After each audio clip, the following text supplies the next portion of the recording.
All right, hello everyone. This is Connolly at Aramus Farm. Just a quick note about winter grazing.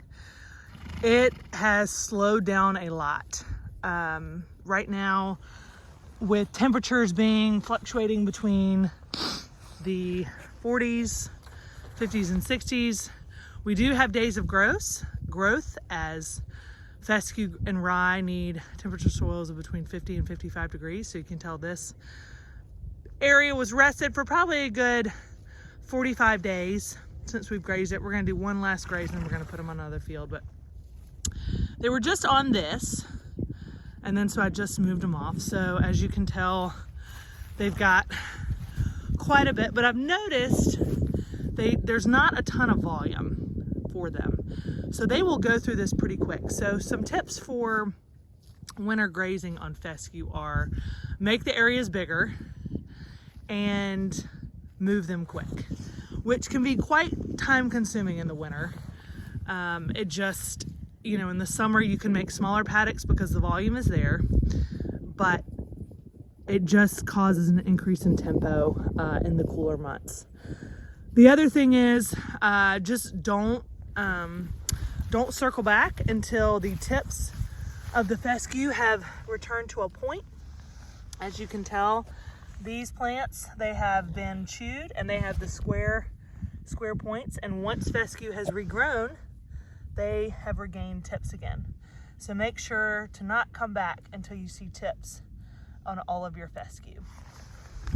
If you start to notice in some areas for our cows, we just got to the point to where we couldn't make a paddock big enough. They were just flying through it. Excuse me. And it felt like all we were doing was making paddocks. And, rotational grazing does have a little bit more of a rhythm than standard practice of just throwing out grain and throwing out hay.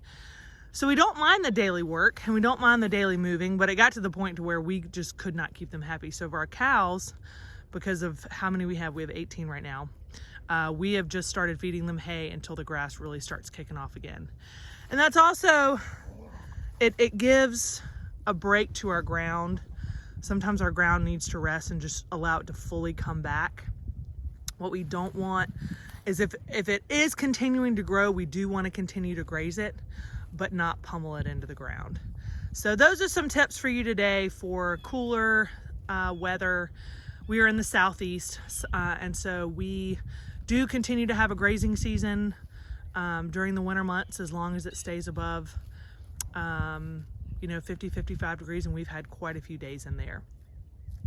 So make the paddocks big, move them often, wait until the fescue has returned to points if that is what is growing in your area, and watch the animals. If they stop grazing and they start looking hungry, it's time to move, even if you think you see green on the ground. All right, it's Connolly signing off, and I hope you'll have a great day.